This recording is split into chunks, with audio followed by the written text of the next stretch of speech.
सभी समन संगी बहनों और भाइयों को संगम नमामि, जय भीम, नमो बुद्धाय।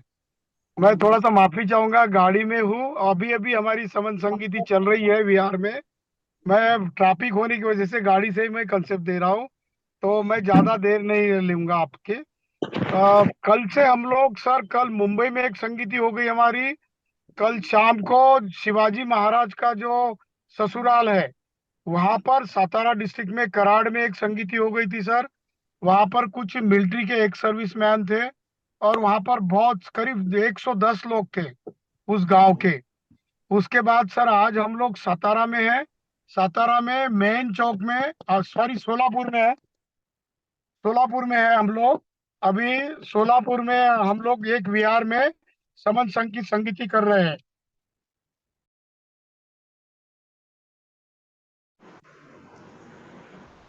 हेलो जय कटके सर। सर ये विहार से, मैं समन संघ के विहार से बाहर आए और मैं संगीति दे रहा हूँ सर। कल से हमने जो संगीति की उसके बारे में मैं ब्यौरा देना चाहता हूँ, लोगों के क्या अनुभव है। कल की जो कराड़ में दूसर बीड़ नाम के गांव में हमारी जो संगीति होगी, उसमें हमने समन संघ के बारे में 110 लोगों के साथ विचार हमने साझा किए। उनके कुछ सवाल थे, और वो सवाल समन संघ के बारे में कितने महत्वपूर्ण है, उसके ऊपर समन संघ की क्या नीति है, इसके बारे में मैं बात करना चाहता हूँ। समन संघ में एक संगठन का एक प्रतिनिधि आया, जो कि एक्टिविस्ट है, प्रोफेसर है, लेकिन उन्होंने कहा कि ऐसे समन संघ की हमको क्या जरूरत है। हमको तो अभी पुरानी बातों के ऊपर ध्यान नहीं देना है। भारत के संविधान को बचाना है। संविधान को बचाने के लिए हमको रास्ते पे उतरना पड़ेगा, और रास्ते पे उतर कर हमको संघर्ष करना पड़ेगा। उससे हमको जो भी कुछ अधिकार है हमारे, जो संविधान ने दिए है, वो मिलेंगे। फिर हमने उनसे प्रति प्रश्न किया कि हम पिछले 72 साल से क्या कर रहे थे। तो उन्होंने कहा कि पिछले 72 साल से हम अलग अलग संगठनों के साथ यही काम कर रहे हैं। तो हमने उनको पूछा कि क्या हमारे सवालों के जवाब मिल गए, क्या संविधान में जो लिखा हुआ है वो अधिकार हमको पिछले 72 साल में मिल गए। तो उनका कहना था कि अभी तक तो नहीं मिले। तो हमने ये कहा कि बाबा साहब ने जितने अधिकार दिए, क्या कम से कम उतने अधिकार तो भी हमने बचाए हैं। तो उनका कहना था कि वो भी नहीं बचे। तो फिर हमने बोला कि इसमें से हमारी गलती क्या हो गई। तो बोल रहे कि हम लोग गलती इसलिए कर रहे हैं कि हम लोग इकट्ठा नहीं हो रहे। तो हमने कहा कि हमारे जितने भी समन संघ के साथियों ने समन संघ की भूमिका बताई, संविधान को किस तरीके से बचाना है, हमारा संघ कैसे बनाना है, हमारी समस्या क्या है, उसका निदान क्या करना है, उसके लिए क्या बातें करनी चाहिए, कैसा इकट्ठा आना चाहिए, इसके बारे में बात कही है। तो कहने लगे कि हाँ बराबर है। लेकिन फिर भी उनका यह आर्गुमेंट था कि इसके लिए इतिहास में हमको इतिहास खंगालने की क्या जरूरत है। तो हमने कहा कि हमने संगठनों में इतना संघर्ष किया, फिर संगठन इकट्ठा क्यों नहीं रहते। तो उन्होंने कहा कि संगठन इसीलिए इकट्ठा नहीं रहते कि लोग इकट्ठा आने के लिए तैयार नहीं होते। हमने उनको कहा कि लोग इकट्ठा क्यों नहीं आते। तो कहने लग गए कि लोग संगठनों में बटे हुए हैं, और लोग चाहते हैं कि मेरे ही संगठन का सारी भारत में बोलबाला हो। सारे संगठन के लोग मेरे संगठन में आ जाए, मेरे पार्टियों में आ जाए, और मेरे साथ काम करे, और मैं जो कहता हूँ उसके हिसाब से लोग सुने। तो मैंने कहा कि वो सुनेंगे कैसे। तो कहने लगे कि लोग मानते ही नहीं है। हम क्या करें, हम बहुत कोशिश करते हैं, मोर्चाओं का आयोजन करते हैं, मोर्चाओं से स्लोगन देते हैं, लोगों को हम मोर्चाओं में आंदोलन करने के लिए प्रेरित करते हैं, लेकिन लोग इकट्ठा नहीं आते। तो हमने कहा उसके लिए इलाज क्या है। तो कहने लगे कि लोगों को इकट्ठा लाना पड़ेगा। तो उन्होंने उनको हमने कहा, फिर हमने क्या किया। हमने समन संघ के बारे में क्या कहा। हमने तो यही बात की ना कि लोगों को इकट्ठा लाना चाहिए। फिर हमने क्या कहा उनको कि कौन सी गलतियां हो गई जिसके वजह से हम लोग इकट्ठा नहीं आते। तो वहां पर वो चुप हो गए। उनको फिर हमने बताया कि हमने पिछले 70-72 साल में कुछ गलतियां की है।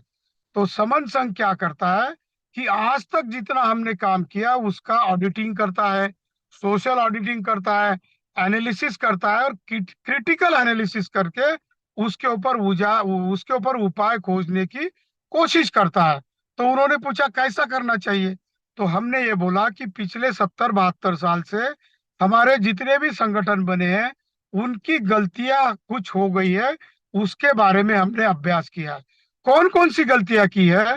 तो हमने कहा कि उन्होंने एक काम किया कि अपने पद से वो लिपटे रहे, अपने प्रतिष्ठाओं के लिए वो झगड़ते रहे, अपने पास जितना पैसा है पैसों के हिसाब से उन्होंने अपने अपने अधिकार की और अपने को मान सम्मान देने की बात कही।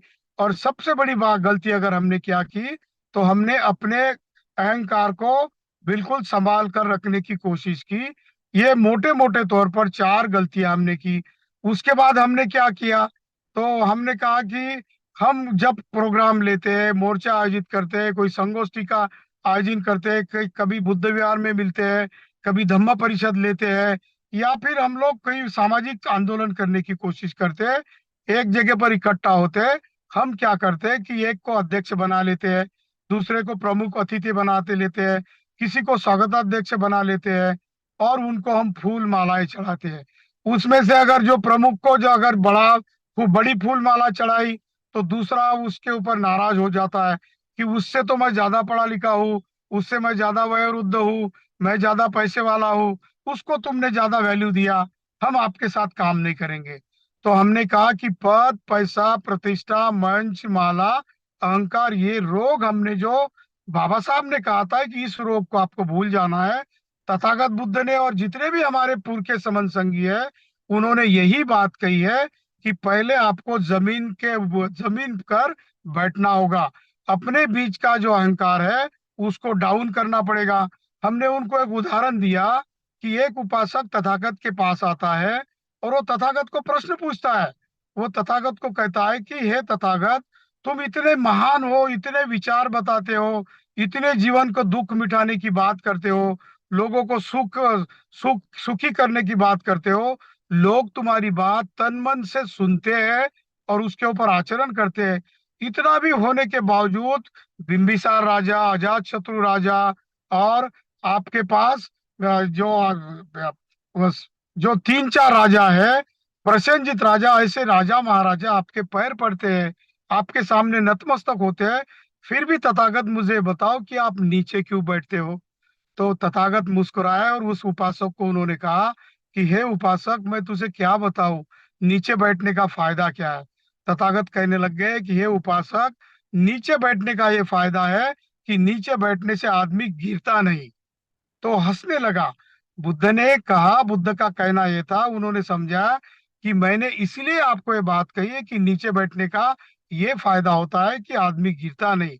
उनका ये कहना था कि अपने अहंकार को इतना नीचे लेवल पर ले आओ कि कोई आपको गाली दे दे, कोई आपको भला बुरा कहे, आप अपने अधिकार का या अपने विचारों का कंट्रोल उनके हाथ में मत दो, आप उसके सामने प्रतिक्रिया मत करो।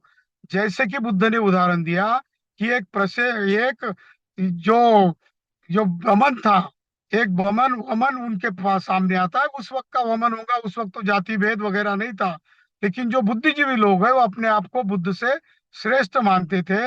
एक वमन आया और उन्होंने बोला कि वो आधे घंटे तक वो बुद्ध को गाली गलौज करता रहा, क्योंकि उसने बुद्ध के साथ बहस करने के लिए, आर्गुमेंट करने के लिए अपने बच्चे को भेजा, अपनी बहू को भेजा, अपने पत्नी को भेजा। तीनों लोग बुद्ध की शरण में आ गए। वो बहुत बौखला गया और वो फिर बुद्ध को आके गाली देता है। बुद्ध आधे घंटे तक उसकी गाली सुनते हैं लेकिन शांत बैठे हैं। वो फिर आधे घंटे के बाद परेशान हो जाता है, तथागत को कहता है कि हे तथागत, मैं आपको आधे घंटे से बुरी बात कह रहा हूँ, गाली गलौज कर रहा हूँ, आप है कि शांत बैठे हो? तब बुद्ध बुद्ध तथागत मुस्कुराते हैं और उसको कहते हैं कि हे भारद्वाज, तुम्हारे घर में कोई मेहमान आता है? तो कहने लगे कि हाँ, आता है। तो तुम मेहमान के लिए क्या करते हो? तो कहता है कि उनके लिए बड़ा अच्छा मधुर खाना बनाता हूँ, अच्छा सुरुचि वाला भोजन बनाता हूँ और उसको भोजन ऑफर करता हूँ। मुझे ये बताओ भारद्वाज कि अगर तुम्हारा मेहमान घर से ही पेट भर कर खाना खा कर आया हो, तो वो खाना किसके पास रहेगा? तो कहने लगा कि मेरे ही पास रहेगा। तो तथागत कहते हैं कि आधे घंटे से जो तुम मुझे गाली गलौज का जो खाना परोस रहे थे, मेरा तो पेट भरा है, मैं तो गालियां कभी स्वीकार ही नहीं करता हूँ, तो गाली गलौज किसके पास रह गई? तो बड़ा शर्मिंदा हो जाता है और तथागत को कहता है कि तथागत मुझे माफ करना, मेरी गलती हो गई, मैं समझ चुका हूँ। तो हमने उस व्यक्ति के साथ, प्रोफेसर के साथ ये बताया कि बुद्ध जैसा महान इंसान अपनी बात जो है कहते हुए बिल्कुल अपना अहंकार जीरो कर देता है। समन संघ भी किसी के रिएक्शन में नहीं आता, वो किसी के बहकावे में भी नहीं आता। कोई हमको गुस्सा करने की कोशिश करेगा लेकिन हम शांत बैठ के उसका डायरेक्ट विरोध नहीं करते, उसके साथ शांति से आर्गुमेंट करते हैं। और तथागत जैसा उसको हम सामने लाकर वन टू वन करते हैं उसके साथ, और फिर उसको सोल्यूशन मिलता है। तो वो कहने लग गए कि समन संघ के क्या क्या रूल है। तो हमने कहा 10 गोल्डन रूल हमने बताए। ये 10 गोल्डन रूल हमारे जितने भी पुरखे समन संघी हो गए, उन पुरखों की समन संघियों की आचरण के ऊपर हमने 10 गोल्डन रूल बनाए, जिसका जिक्र तथागत ने जो मंगल सूत्र है उसमें भी कहा है, महामंगल सूत्र है उसमें उसकी बात कही है। तो धीरे धीरे हमारी आधे घंटे तक उनके साथ बात हो गई, और आधे घंटे के बाद वो प्रोफेसर ये मानने के लिए राजी हो गया कि समन संघ जो काम कर रहा है, समन संघ जिस तरीके से लोगों को इकट्ठा करने की बात कर रहा है, और समन संघ का जो डायलॉग जो होता है मैत्री का, करुणा का, मुदिता का और उपेक्षा का होता है, इसलिए समन संघ के साथ मैं जुड़ने को तैयार हूँ। और उसने ये भी आश्वासन दिया कि मैं कल से समन संघ को जुड़ूंगा और समन संघ की बात मैं बहुत गहराई से सुनूंगा।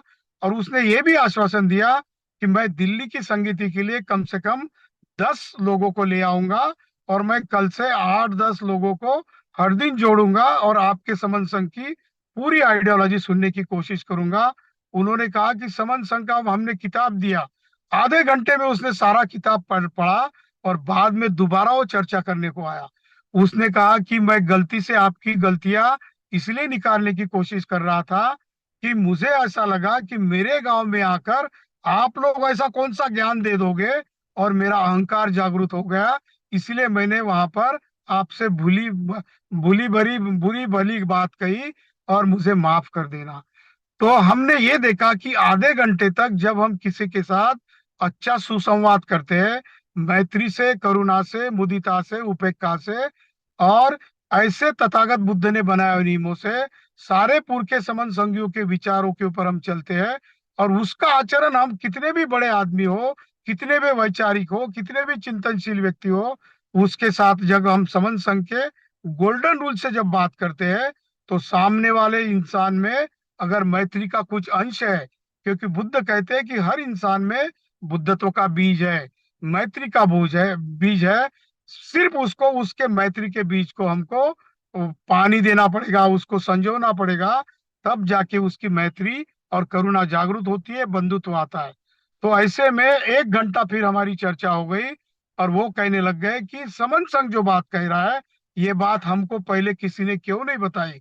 अगर वो काश हमको ये बात 10 साल पहले, 20 साल पहले बताई होती, तो शायद हम आज आज तक सारे समन संघ जितने SC ST OBC है ये इकट्ठा हो जाते, और जितना संविधान हमारा पूरा खत्म होने की कगार पर है, ऐसा नहीं होता। उन्होंने कहा कि मेरे सारे संगठन के लोगों को यही मैं बात कहूंगा, और सारे लोगों को बताऊंगा कि समन संघ जो कंसेप्ट लेकर आया है, ये सबसे बेहतरीन कंसेप्ट है। इसके ऊपर सबने विचार करने की कोशिश करनी चाहिए। समन संघ ने जो रूल बनाए हैं उसके ऊपर हमने चलने की कोशिश अगर करेंगे, तो आने वाले समय में ज्यादा से ज्यादा लोग अगर जुड़ते हैं और एक जैसी विचारधारा बना लेते हैं, तो दुनिया का कोई भी संकट हमको कुछ भी नहीं कर सकता है, अगर हम इकट्ठा हो जाते हैं। तो हमने 1 घंटा बाद में उनके साथ बात कही, और उनके प्रोफेसर लोगों के साथ भी बात कही, उनके एक IAS ऑफिसर भी पहचान के थे, उनके साथ भी हमने जब बात कही, तो हमने ये पाया कि लोगों में जो समता के बीज पड़े हैं, लोगों में मैत्री के, करुणा के और बंधुत्व के बीज पड़े हैं। सिर्फ जरूरत है कि उनके साथ सही ढंग से अगर हम डायलॉग करेंगे, सही ढंग से हम रूबरू हो जाएंगे, तो बहुत सारे लोग अभी भी इंतजार कर रहे हैं कि हमको इकट्ठा आना है। लोग उन्होंने उन्होंने तो यहाँ तक कहा उनके दोस्तों ने कि ये तो आपने लाख पते की बात हमको बताई, मैं तो बहुत दिन से यही सोचता था कि काश अगर कोई ये विचार ऐसा लेकर आता, मेरे पास आ जाता और मुझे बताता, तो मैं सारा बचा हुआ जीवन उसके लिए समर्पित कर देता। तो दोस्तों, बहनों और भाइयों, हम मुझे इतनी बात कहनी थी कि समन संघ सही रास्ते पर चला है। तथागत बुद्ध से लेकर जितने भी हमारे समनपुर के समन संघी है, उनके विचारों पर चलने की कोशिश कर रहा है, और एक दूसरे के बीच की बुराइयां खत्म करने की बात कर रहा है। हमें आज जितने भी हमारे समन भाई और बहन, करीब करीब 221 लोग यहाँ पर उपस्थित हैं, इन्होंने यही बात अगर दोहराई और लोगों से मैत्री से, करुणा से, बंधुत्व से, मुदिता से अगर संपर्क किया, तो हमें जरूर ऐसा कॉन्फिडेंस है कि हमारा संघ जो जीत जाएगा। हमारा संघ एक ना एक दिन लोगों की बीच की बुराइयां नष्ट कर कर हम लोग सारे लोग भारत के एक हो जाएंगे। और आने वाले लोगों के ऊपर हम पॉलिटिकल प्रेशर और सोशल प्रेशर, कल्चरल प्रेशर इकट्ठा करेंगे, और वो लोग हमारे पास आने के लिए मजबूर हो जाएंगे। इतनी बड़ी ताकत समन संघ में है। इसीलिए तथागत कहते हैं कि संघे शक्ति, संघ में शक्ति होती है, बशर्ते कि उस शक्ति की जो जानकारी है, शक्ति का जो पावर है, हमें पता चलना चाहिए। इतनी ही बात मुझे कहनी थी। आपने मेरी बात बड़े ध्यान से सुनी, इसीलिए मैं सभी का शुक्रिया अदा करता हूँ। अगर संघ के प्रति अगर मेरे से अगर कोई गलत बात हो चुकी हो, तो संगे यो खलितो दोषो, संगो खमतु तम्ममंग, संघ मुझे माफ करे, संघ मुझे माफ करे, संघ मुझे माफ करे। जय भीम, नमो बुद्धाय, जय संविधान, संघं नमामि।